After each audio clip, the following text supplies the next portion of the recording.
You think you can battle these villains on your own? If I don't make it back, Tell my story. hey, little mama, yeah, you heard about me. You heard about me. Ow! Part of me wants to help him.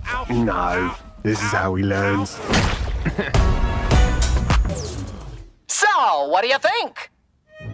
I'm sorry, what the fuck was that? Yeah, one note. Alistair, I mean, first off, thank you so much for making this. Seriously, amazing. But, maybe the tone is a bit off.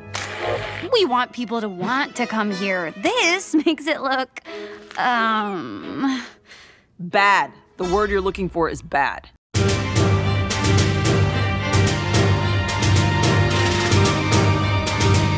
What's going on, guys? So, for those of you who are unaware, this past weekend was the release of Furiosa, a Mad Max saga, and it was pretty good. Nothing great. I liked it. It's not my favorite of the Mad Max franchise, but still a good entry. Pretty good. That's the most I can say about it. Oh, and then there was some other movie about a cat that's voiced by the guy from Guardians of the Galaxy. Okay, in all seriousness, I'm of course talking about the Garfield movie, which if you saw my review of it, you'll know that I wasn't the biggest fan of it one bit. I thought it was lazy, unoriginal, uninspired, Chris Pratt's voice did not match the character at all, and above all else, it was just an all-around bore. But if you read that title correctly, that's right. I went and watched this fucking bullshit again! And here's a fun fact you were completely unaware of. This is not even the second time I have talked about this movie in the last week. I'll get to that in a minute. So before I even explain why I went and watched this a second time, I guess I'll ask myself a question.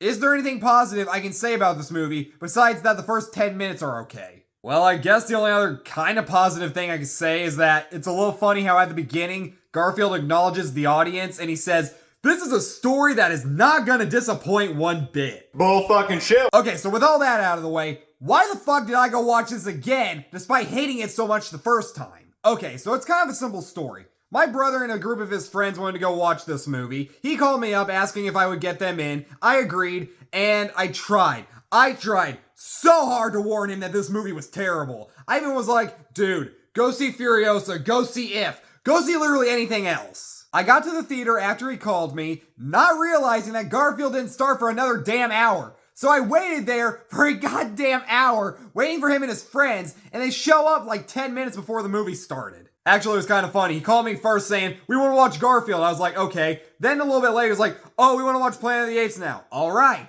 Then he called again. He's like, "Nope, Garfield again, sorry."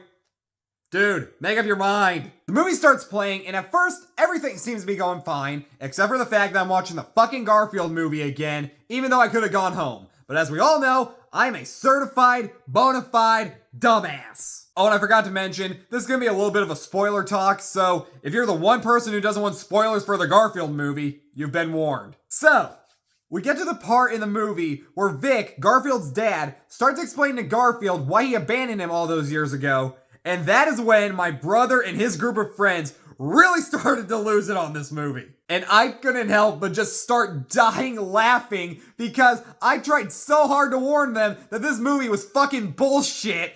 And I even started to screw with them saying, "Come on guys, we gotta know how the movie ends." Even though I already knew how it ends. Oh, by the way, they wanted a shout out in my video. So if you guys are watching this whole story is your little shout out. But anyway, one of them said, in her own words, that she could sleep fine without knowing how this fucking movie ends, and that it sucked ass, and then they all got up and left with their giant popcorn bucket full of candy. Did I forget to mention I saw this at the theater I worked at? I was not aware that's what they bought the popcorn bucket for. An empty popcorn bucket for all that candy. And it was a heavy motherfucker. Honestly, if it wasn't for me having to review it, I probably would have left the first time as well. But come on, guys. We didn't even get to the part with the Bluetooth acorns or Snoop Dogg cat that's in it for like 2 minutes. Yes, I did just say that there are Bluetooth acorns. That's a thing in the movie. Okay, so that's the reason I saw Garfield again, even though I really didn't have to. Even though, truth be told, as I said, we didn't stay for the whole thing, so technically I did not watch the whole thing again. But come on, I wasn't gonna make them suffer alone in that theater. So you might be wondering, despite leaving not even halfway through the movie, did I like this just a little bit more or even less than I did the first time? Well, I'll say 2 things. At least I didn't have to see it in 3D again, and somehow, it's even freaking I hate this goddamn movie! I can't even say that this is the first time that this has ever happened, where I watched a movie and it was worse for me the second time around, but this is definitely the first where it happened this close in that short amount of time, because it hasn't even been a week since I first saw this piece of shit. So what made it worse this time around, you might ask? Well, again, it doesn't help that this version of Garfield is nothing like the character one bit, but also, holy shit, this movie is so fucking obnoxious, and it never takes a chill pill. Every 5 seconds, something or someone is bouncing off the goddamn walls everywhere, as if they ate 5 bags full of sugar, snorted 20 lines of cocaine, and half the time, it's freaking Garfield doing that. And he should be sitting on his ass eating lasagna. Another thing that I noticed this time around is that in the comics, it always focuses on Garfield being an ass to his owner John. But here, they really only interact once or twice throughout. Never once is Garfield making John's life a living hell. There's actually a bit in the movie where Garfield tucks John into bed and gives him his teddy bear. Again, this isn't freaking Garfield.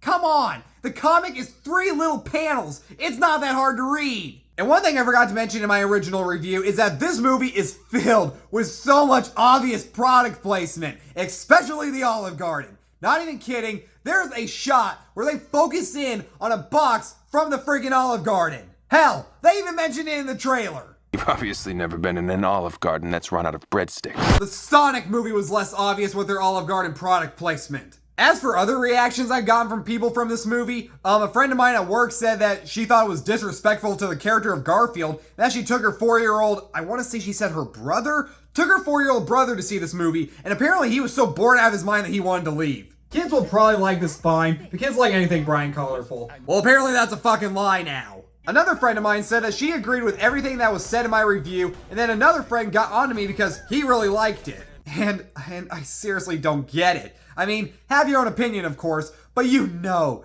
your Garfield movie is awful when I have to rethink both the live action movies, the Garfield show, and even Ruby Gillman Teenage Kraken. But now that we got all that out of the way, let's spoil the shit out of this movie, even though there ain't that much to spoil. Okay, so if you can't remember what the plot of this movie was, it's a heist movie where Garfield's dad, Vic, has to steal milk for a deranged cat named Jinx out of this dairy farm, and while they're doing that, they also had to help this bull, voiced by Ving Rhames, who is in love with a cow. Again, that's the stupidest fucking thing I've heard in the last week. So years ago, Vic abandoned Garfield in an alley, and Vic's like, no I didn't. Garfield's like, yes you did. No you didn't. Yes I did. No I didn't! So, what happened is, Vic was trying to find food for Garfield. He sat him down somewhere, and he tried going to look for food, but when he was looking for food, this guy shoot him off, but this guy would not go back into the building that he was in, so Vic had to wait for him to shut up. So when he got back, Garfield was gone, and he saw him with John, and he's just like, you know what? You have a better life with this guy than you would with me.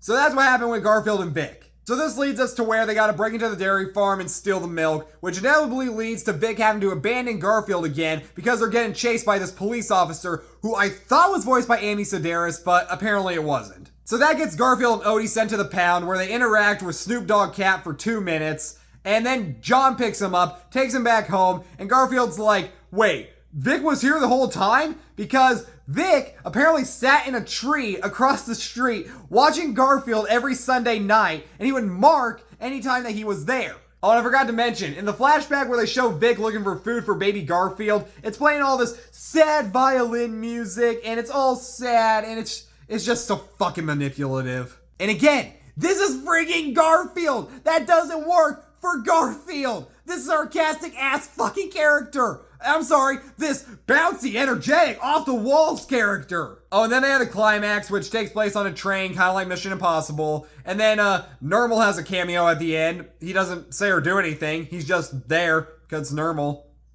What the hell was the name of that pink cat that was always in Garfield? Okay, now that we got spoilers out of the way, at the beginning of this video, I mentioned that this is not the second time that I reviewed this movie this weekend. And you're probably wondering, what the hell are you talking about? So this past weekend, one of my managers at the movie theater I worked at asked me if I could make a review for our Facebook page, and of course, I agreed. Well, since we want to get people into seats, I obviously could not make a bad review about Garfield, so I made the most bullshit-ass review I think I've ever made ever since I started doing YouTube. And for shits and giggles, I'm going to show you that review. And of course, I had to keep it PG, so I couldn't be my regular over-the-top, crazy, R-rated self. But here's my bullshit review. Enjoy. The Garfield movie comes to us from the director of The Emperor's New Groove and Catstone Dance. So with that bit of information, we're already off to a great start. Garfield has always been a character that I've liked ever since I was a little kid, and this movie immediately starts off with showing everything you know about the character. He's lazy, hates Mondays, loves lasagna, all that jazz. But once we get all that out of the way, it becomes a fun, entertaining heist movie where Garfield reconnects with his long-lost father Vic, voiced by Samuel L. Jackson, and they have to break into this dairy farm with the help of Odie and a bull voiced by Ving Rhames. Now, I'm obviously not the target audience for this kind of movie, but I will say that its target audience will dig the heck out of it, and it is a great introduction to the character of Garfield for kids who are not familiar with the character. The movie also got a good message about family. I did like the connection between Vic and Garfield, and I did laugh a couple times. And if you're interested, we are showing the movie in 3D, which is the version I saw, and the 3D was pretty good. I don't think I've ever made such a bullshit ass review ever since my review of Mafia Mama, where I changed my opinion afterwards. And I obviously did not mean a word of that, but you would know if you saw my original review.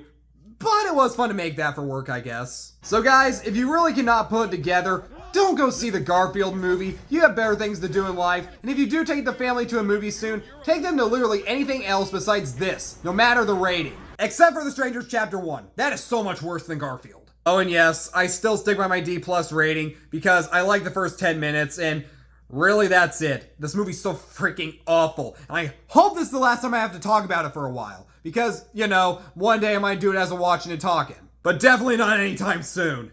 Thanks so much for watching, you guys. Subscribe to my channel, like this video, turn on the notification bell, and I'll be back later with more reviews. See you then.